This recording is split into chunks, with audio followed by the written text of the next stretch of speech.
과연 마은혁 후보자 선출 과정이 의회 민주주의를 원칙으로 하는 절차였습니까? 거대 야당 민주당이 여야 합의도 없이 의석수만 앞세워 밀어붙여도 된다는 것입니까? 저는 엊그저께 탄핵 심판 방청을 하면서 깜짝 놀랐습니다. 정청래 의원의 발언에 경악을 금할 수 없었습니다. 안녕하세요. 국민의힘 나경원 의원입니다.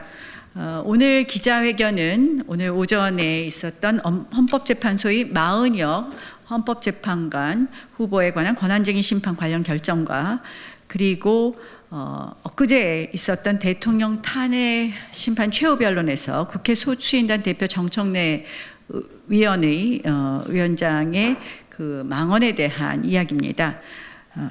국회의 합의 관행과 의회 민주주의의 원칙이 무시되는 현 상황에 대해 국회의원이자 의회 민주주의자로서 또 의회주의자로서 우려의 입장을 밝히고자 합니다. 헌법재판소의 마은혁 결정에 관한 마은혁 관련 결정에 대해 심히 유감을 표합니다. 이는 국회의 헌법재판관 선출 관행을 제대로 이해하지 못한 결정입니다. 헌법재판소는 결정문에서 대통령은 청구인이 헌법 제111조 제3항에 따라 재판관으로 선출할 사람이 헌법과 헌법재판소에서 정한 자격 요건을 갖추고 그 선출 과정에 의회 민주주의를 원칙으로 하는 헌법 및 국회법 등 법률을 위반한 하자가 없는 한 헌법 제111조 제2항에 따라 그 사람을 재판관으로 임명할 헌법상 의무를 부담한다고 명시했습니다. 그러나 과연 마은혁 후보자 선출 과정이 의회 민주주의를 원칙으로 하는 절차였습니까? 소수 정당의 의견이 완전히 무시된 채 수적 우위만으로 포괄적으로 진행된 과정을 의회 민주주의라고 할 수 있겠습니까? 헌재는 또한 국회 운영위원회는 2025년 2월 14일 헌법재판소 재판관 마은혁 임명 촉구 결의안을 위원회 안으로 의결하였고 위 결의안은 같은 날 본회의에 상정되어 출석위원 168명 전원의 찬성으로 가결되었다고 인용하면서 이를 적법하고 유효한 행위로 인정했습니다. 그러나 이 표결에는 국민의힘 의원들은 불참한 상태였으며 이는 다수당의 일방적 횡포에 대한 항의의 표시였습니다. 오늘 헌재의 결정은 의회 민주주의의 기본인 합의의 원칙은 외면한 채 민주당의 다수결 만능주의의 만행을 추인해 준 꼴이 되었습니다. 국회가 추인해 준 꼴입니다. 오늘의 헌재 결정은 또한 국회의 합의 절차 및 관행에 대한 이해가 결여된 결정이라고 봅니다. 즉 국회 관습법을 무시한 결정입니다. 국회 추천목 3인을 여당 1인, 야당 1인, 여야 합의 추천 1인으로 구성하는 것은 국회의 오래된 관행입니다. 수십 년간 지켜온 여야 합의 1인 추천 관행은 헌법재판소의 정치적 중립성을 위한 최소한의 안전장치였습니다. 국회에서 여야 합의에 의한 안건 상정 자체도 중요한 국회 관행입니다. 부득이 일방적 다수결에 의해 처리해야 하는 경우라도 충분히 소수 의견을 듣고 진행하는 것이 의회 민주주의의 기본입니다.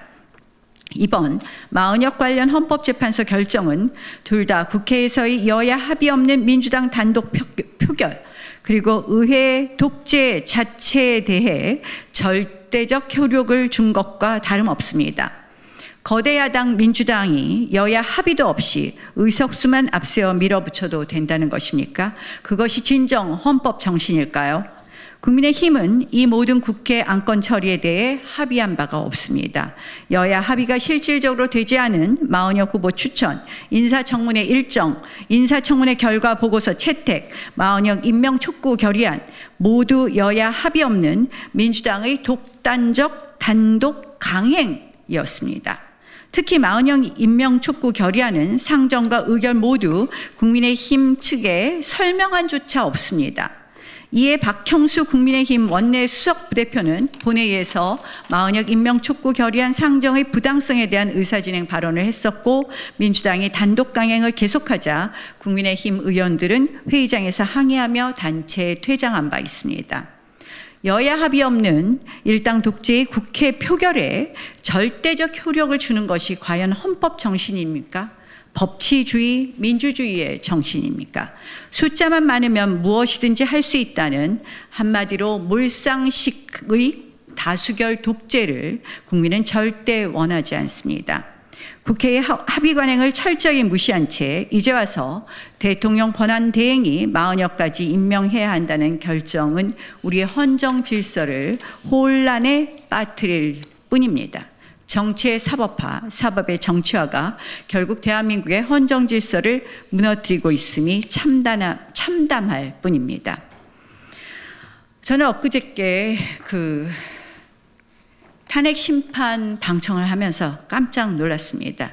정청래 의원의 발언에 경악을 금할 수 없었습니다. 여야 합의는 헌법과 국회법 어느 법에도 존재하지 않는다. 헌법 제49조에서 규정한 국회의 의사결정은 다수결로 하라는 헌법적 명령이다. 한마디로 의회 민주주의를 부정하는 발언입니다. 민주주의의 본질을 다수결 만능주의로 곡해하고 국회의 합의 민주주의의 원칙을 정면으로 부정하는 위헌적 발상입니다. 의회 민주주의의 핵심 가치는 무엇일까요?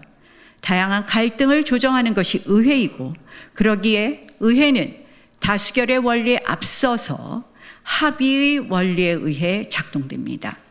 17대 제가 국회의원 초선 시절에 선배 의원께 질문했습니다. 국회가 왜 법에 쓰여 있는 대로 다수결로만 하지 않는 것이죠? 돌아온 답은 국회는 여야 합의가 국회법과의 규정에 앞선다는 것이었습니다. 맞습니다. 국회에서는 의사일정을 정하는 것도 본회의 안건을 정하는 것도 모두 여야 합의, 교섭단체 합의에 의하게 되어 있습니다. 그래서 원내대표들은 그리 자주 머리를 맞대어 논의합니다. 여야 합의 없이 일방적으로 안건을 올리고 법안을 표결에 붙이는 것을 바로 강행처리라고 하는 것입니다. 합의를 기본으로 하는 것이 의회 민주주의이기 때문에 국회 각 상임위 아래에 있는 법안 소위에서 한 명의 의원이라도 반대하면 계속 심사로 보류하며 이견을 좁혀가지 표결을 강행하지 않는 것이 국회의 원칙입니다. 그런데 지금의 22대 국회는 어떤 모습입니까? 무조건 표결입니다. 22대 국회 시작 8개월 만에 상임위 소위 합쳐서 113건의 법안을 반대 의견이 있음에도 상임위와 소위에서 표결로 처리했습니다. 19대 국회는 4년 동안 10건, 20대 국회는 7건에 불과했는데 말입니다. 이 추세라면 22대 국회는 4년 임기 동안 500여 건 이상을 여야 합의 없이 거대 야당이 단독 강행 처리할 것으로 추산할 수 있습니다. 왜 이것이 가능해졌을까요? 국회의장, 법사위원장을 모두 야당이 독식하고 있기 때문입니다. 의장, 법사위원장을 여야의 각각 안배의 원구성을 협상하는 것은 오랜 국회의 관행입니다. 의장과 법사위원장을 한 정당이 독식하면 단 하루 만에도 법안을 단독 처리할 수 있기 때문에 이를 막기 위해서입니다. 그러나 21대 국회에서 민주당은 여야 원구성 협상이 종료되지 않은 채로 단 7일 만에 국회의장을 단독 선출하면서 국회를 단독 개원했습니다. 여당이 야당 없이 단독으로 국회를 개원한 것은 민주화 이전인 1967년 7대 국회에 이어 헌정사상 두 번째 일입니다. 이후 47일 만에 민주당은 단독 강행 처리로 법사위를 비롯한 모든 상임위를 독식했습니다. 민주화 이후 최초로 교섭단체 비율로 상임위원장을 배분하지 않고 제1당이 단독으로 선출한 국회가 된 것입니다. 이번 22대 국회는 개원 후 28일 만에 국회의장, 법사위원장, 운영위원장, 예결위원장까지 모두 독차지하는 원구성이 이루어졌습니다. 이 역시도 타협과 합의의 여지를 남겨두지 않은 다수결 만능주의 포갑에 의한 원구성 독재였습니다. 그러나 18대 한나라당이 180석에 육박하는 거대 야당이었던 18대 국회에서 한나라당은 국회의 합의 정신을 우선해 88일간의 오랜 협의를 통해 여야 합의로 상임위를 안배한 바 있습니다. 국회의장은 여당인 한나라당이, 법사위원장은 야당인 민주당이 맡도록 함으로써 원활한 국정 운영이 가능하게 하면서도 견제와 균형을 맞추었던 것입니다.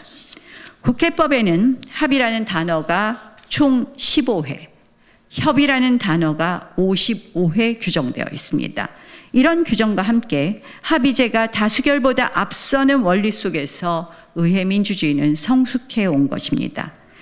부득이 합의가 안 된 경우에 동물국회에서는 물리력에 의한 강행 통과가, 그리고 국회 선진화법 시대에는 패스트트랙에 의한 까다로운 요건하의 표결 통과가 이루어진 경우가 있지만 이것도 역시 정상적인 국회 운영이라고 할 수 없었고 국민적 비난의 대상이 되었습니다. 국회 합의 문화는 불문헌법적 관습법입니다. 1987년 민주화 이후 30년 이상 지속된 국회의 합의 관행은 헌법재판소가 관습 헌법의 요건으로 제시한 장기적 관행, 법적 확신, 명료성, 항상성, 국민적 합의의 요소를 모두 충족합니다. 헌법재판소도 2015 헌라 1 결정에서 다수결 원리는 소수파에게 토론에 참가하여 다수파의 견해를 비판하고 반대 의견을 밝힐 수 있는 기회를 보장함으로써 다수파와 소수파가 공개적이고 합리적인 토론을 거친 후 다수의 의사로 결정한다는 데 그 정당성이 있다고 판시했습니다. 국회의 다수결 원칙은 무제한적인 다수의 독주를 정당화하는 것이 아니라 소수의 의견이 충분히 반영될 수 있는 토론과 합의 과정이 선행된 후에 비로소 정당성을 가질 수 있는 것입니다. 작금의 민주당의 입법 폭주와 정략 탄핵 시리즈는 법에 의한 민주적 지배가 아니라 법을 이용한 다수당의 사적 지배입니다. 지금처럼 다수의 일당이 국회를 마음대로 한 적은 없습니다. 다수결 만능의 국회는 의회 민주주의를 붕괴시킬 뿐입니다. 국민을 갈등으로 내몰 것입니다.